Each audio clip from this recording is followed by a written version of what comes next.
Welcome to Be Wise, information about cannabis for older adults. Brought to you by Active Aging Canada, a national charity that supports older adults living well and remaining active. Production for this podcast was made possible through a financial contribution from Health Canada's Substance Use and Addictions Program. Now, let's go to the Active Aging Canada studios and join National Executive Director Patty Clark and Ward Maxwell, Director of Marketing and Communications. Today on the show, the side effects and risks of cannabis. Up to now, we've been telling you about what cannabis is, what it can do for you, and what's legal.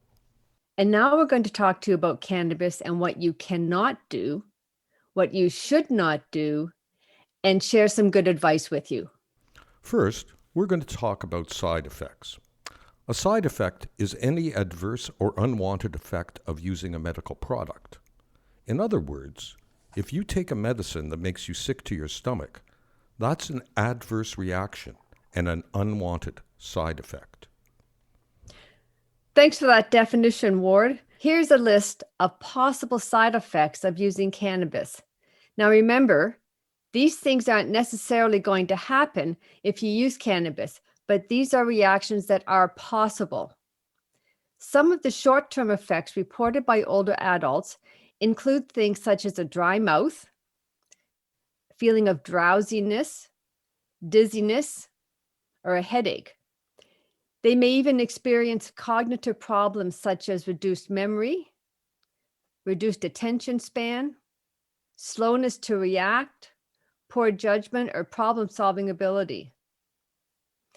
Older adults have also said that they may have impaired coordination, and that can affect their balance. They may experience distorted perception or a feeling of anxiousness or an increased heart rate. Throughout this section in this podcast, we're going to repeat this message. If you experience any of these symptoms, stay calm. Often these effects will pass in a few hours. We'd also like to emphasize, not everyone has unwanted side effects, as some of these side effects are a result of consuming THC. By choosing a product with both THC and CBD, you can help lessen any unwanted effects from the THC. Remember, if you choose to use cannabis, you have to take an active role in finding what does and doesn't work for you. Now we're going to talk about older adults who should not use cannabis. First and foremost, let us re-emphasize the fact that THC has a psychoactive effect. That means it alters how you think and perceive things. So if anyone has a mental illness or a family history of mental health conditions, they should not use any cannabis products.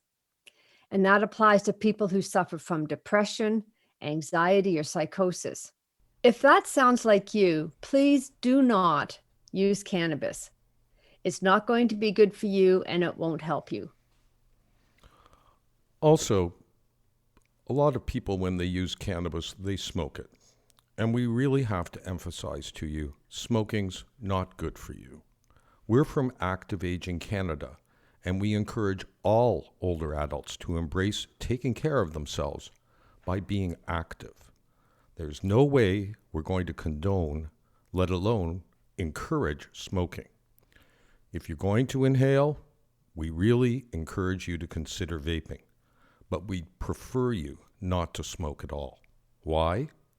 Because if you don't already know, let me break this to you gently. Smoking is harmful.